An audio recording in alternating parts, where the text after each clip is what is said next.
Good afternoon, passengers. This is your captain speaking. I'd like to welcome everyone aboard this podcast. We are currently cruising at an altitude of 35,000 feet and airspeed of 450 miles per hour. Weather is clear and sunny with a high at 75 degrees. The cabin crew will be coming around in about 20 minutes to offer you a light snack and beverage. So sit back, relax, and enjoy the rest of the podcast.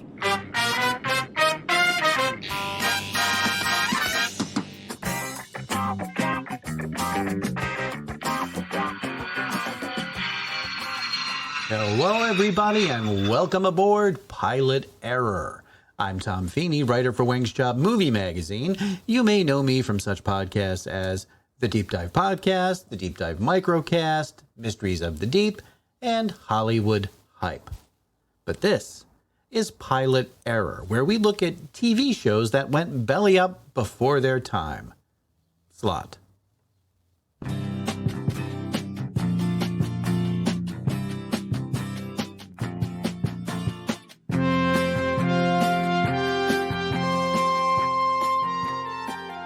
Summertime is quickly approaching, and for many, that means days at the beach, barbecues with the family, and spending time outside soaking up those wonderful UV rays.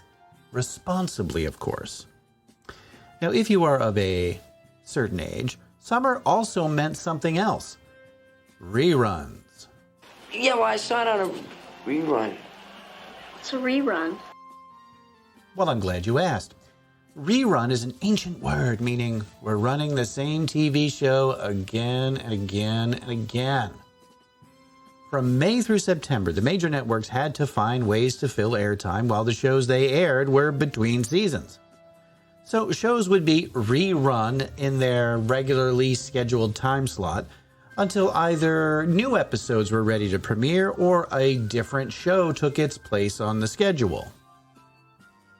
Now, once again, for those of you of a certain age, you may remember being pretty excited to get your hands on the TV Guide Fall Preview issue that came out each September. It was chock-a-block, that means filled with, all the information a television-obsessed kid could ever need when meticulously planning which shows to watch instead of doing math homework. The curtain's opening on the new TV season, and nothing gets you into it like TV Guide's Fall Preview. Get the full lineup of new stars and new shows, plus changes in your old favorites. Preview this year's movies. Catch upcoming sports. Sneak a peek at the specials and public TV. Nothing captures the excitement of the new season like the Fall Preview issue of TV Guide. On sale now. But before that time of precious anticipation, followed by much disappointment, there were summer reruns. Now, the original intent behind reruns began to fade when cable TV became ubiquitous in American homes, and even more so when streaming began its hostile takeover of our television screens. Yes, of course, there are still reruns, but most of us don't even realize what is or is not a rerun anymore since our channel guides are so flooded with content. Is tonight's episode of Dr. Pimple Popper a rerun, or is it new? Does it really matter when I can just DVR the whole season or get onto TLC streaming app and watch it whenever I want? But it's all part of the long, excruciating demise of network television. A time when the airwaves were ruled by ABC, CBS, NBC, and eventually the Fox network. So if you've ever wondered why children of prior generations had to play outside all the time, it was because there was nothing on TV to watch. That and our, parents wanted to get rid of us for a while to contemplate the terrible life choices they've made. Oh, this just got dark. All right, we should move on. One way to stave off having too many reruns during the summer months was, wait for it, running failed pilot episodes during prime time. Hey, the networks spent the money, hired the actors, the writers, the directors. Why not try to get some use out of these shows that will never be picked up as full series?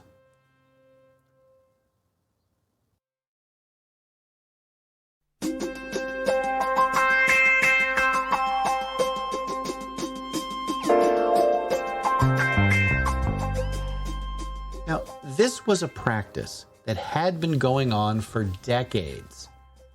Typically, the networks just filled a time slot with the unsold pilots with little or no fanfare, to break up the monotony of constant reruns. But there were times when the networks tried to actually double down on the idea and embrace the unsold pilot, and not treat them like so many Atari 2600 cartridges of E.T. the video game. In other words, as nothing more than video landfill. Like USDA D-grade meat wrapped in a tortilla of respectability, networks have tried to hide the fact that these pilots were simply losers that couldn't hack it. Believe it or not, as far back as 1954, ideas on how to best run these lesser programs were floated around. One writer named Frank Gruber was quoted at the time as saying, "Let panelists look at a portion of the shows and air their opinions as to why the pilot flopped. I'm sure I can find at least 1,500 half-hour films which should keep me in business for quite a few seasons." Well, Mr. Gruber wasn't exaggerating either. Way back in August of 1951, there were already a whopping $10 million worth of unsold pilots floating around. Now, fast forward to 1959, when the New York Times dropped an article stating that out of the 250 pilot films produced during that season, only a paltry 10% actually made it to broadcast. So it's no wonder the biggest brains in TV were trying to find a way to get back some of that investment. And one of those ways was to just repackage those pilots as kind of a showcase of their own. Treat it like an anthology series. Just don't call them pilots. Between 1956 and 1966, no less than 11 of these showcases aired on network television. There were titles like Summer Fun, Westinghouse Preview Theater, GE Summer Originals, and General Foods Vacation Playhouse. The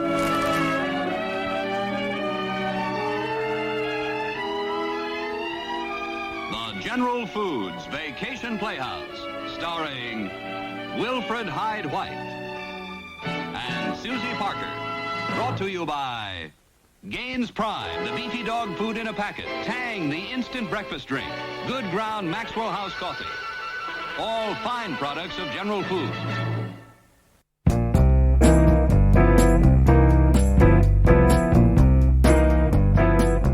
Now, of course, all of these were simply ways of burning off their unwanted, unloved, and frankly, unexceptional shows. It was like the Island of Misfit Pilots. I'm the official sentry of the Island of Misfit Toys. My name is... Don't tell me. Jack. No, Charlie. That's why I'm a misfit toy. My name is all wrong. No child wants to play with a Charlie in the box. Oh, you say you want examples? Well, you've come to the right place. In 1958, the NBC television network had one such pilot program, if you will. It was called Colgate Theater, named after the toothpaste company that's been in business since, well, 1873. Brush your teeth with Colgate. Colgate Dental Cream, it cleans your breath. What a toothpaste. Why cleans your teeth? Colgate toothpaste. Cleans your breath. What a toothpaste. Why cleans your teeth? Remember, only Colgate Dental Cream is proved so completely it stops unpleasing breath. Colgate's cleans your breath while it cleans your teeth. Ah, I just love those old-timey commercials. Anyway, one of the early pilots shown on Colgate Theater was anything but a dud. In fact, it was written, directed, and narrated by none other than the man behind what some people call the greatest film ever made. Yes, I'm talking about Citizen Kane auteur Orson Welles.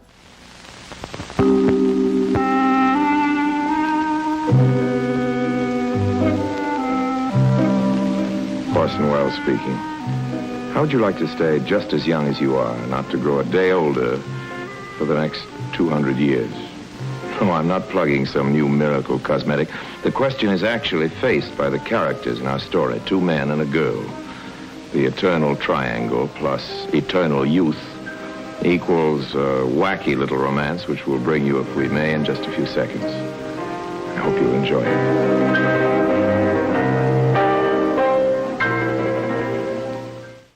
The pilot was titled Fountain of Youth and had a very interesting premise.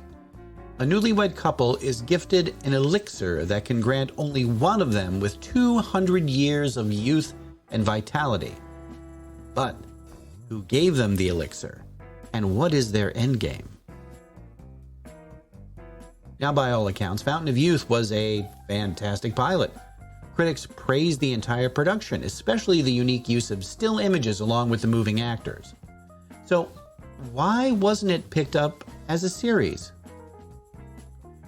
Some reports suggest it was budgetary issues and that Wells spent too much on the pilot. But according to the actual production files, the show was only $5,000 over budget and it took only 5 days to shoot. So the problem wasn't the budget. It was Orson Welles himself. The original plan was to have Welles deliver a full season of episodes, like Alfred Hitchcock Presents. As it turned out, getting the mercurial, pun intended if you get it, genius to commit to a year's worth of shows just wasn't going to happen. Colgate Theater ended after 8 weeks. I can only assume it didn't quite fill the cavity in the primetime schedule. I'm sorry, I don't mean to gum up the podcast, but I'm very enamored of toothpaste humor. A good oral dentifrice joke can have me rolling on the fluoride. I should get a plaque for that one. Okay, that's enough of that. We don't want to gloss over our main topic.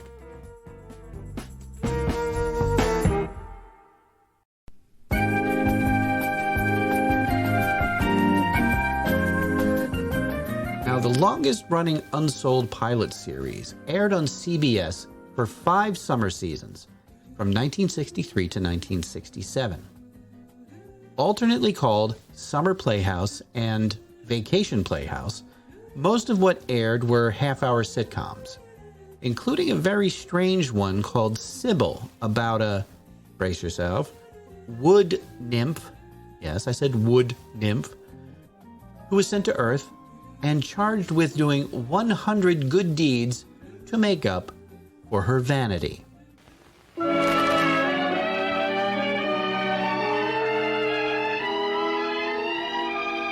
General Foods Vacation Playhouse, starring Wilfred Hyde White and Susie Parker. Brought to you by Gaines Prime, the beefy dog food in a packet. Tang, the instant breakfast drink. Good Ground Maxwell House coffee. All fine products of General Foods. Lionel. And what are you doing? I was talking to my friend Ondine, the water nymph. Ondine, you know perfectly well she's in the Rhine, home for the holidays. You were looking at yourself. Oh, no. Vanity in the first degree, that's what you were found guilty of. Do you want to be reported for a 609 again?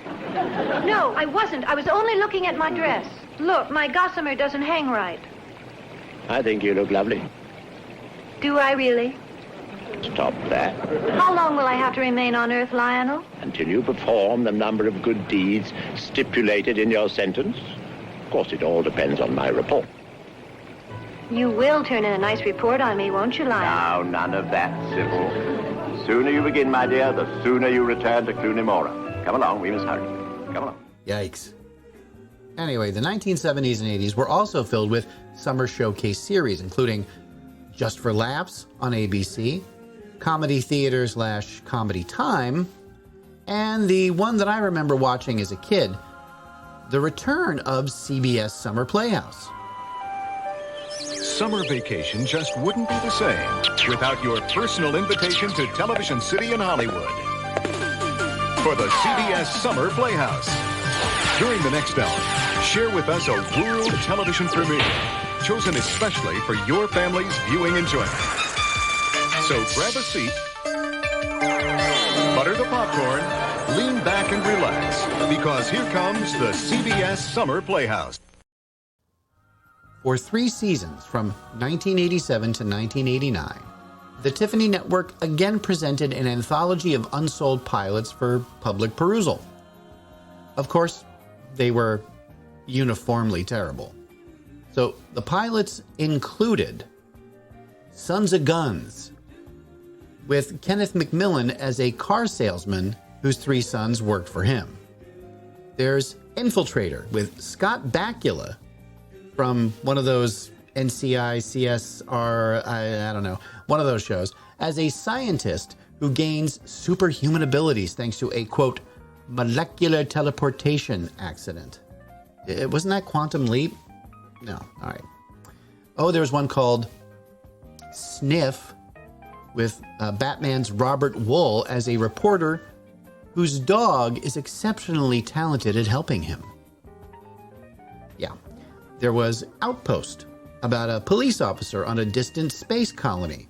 Sounds a little bit like, what was that movie? Outland with Sean Connery? Interesting. Oh, and there was also Shivers, featuring a sexy ghost who doesn't want anyone living in her house. Well, you can see why none of these made it to series. Now, CBS Summer Playhouse was the last regularly scheduled summer series to burn off unsold pilots. By the mid-1980s, the Big Three were seeing increasing summer competition from the number of viewing options available via cable television, and, of course, syndicated programming like Star Trek The Next Generation. Still, unsold pilots would continue to be broadcast irregularly during the summer months throughout the 1990s. By the turn of the century, however, seeing an unsold pilot on television had become very rare. Right now, the 2 main repositories of old unsold pilots are YouTube and the Internet Archive. Now, it can be quite the rabbit hole from the age of rabbit ears. Oh, that refers to antennas, that TVs once used because they were, sent over the air. Oh, God, I feel old.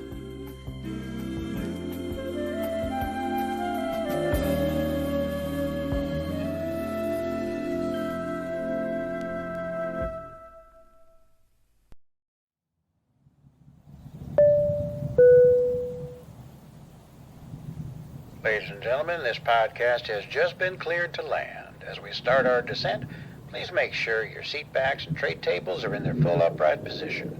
Make sure your seatbelt is securely fastened and all carry-on luggage is stowed underneath the seat in front of you or in the overhead bins. We hope you had a safe and enjoyable listening experience. If you have any comments, go to the deepdivepodcast@gmail.com and drop us a line. Any clips used in the podcast are meant for educational purposes only and not to infringe on any existing copyrights. And thanks for flying, an Automaton Studios production.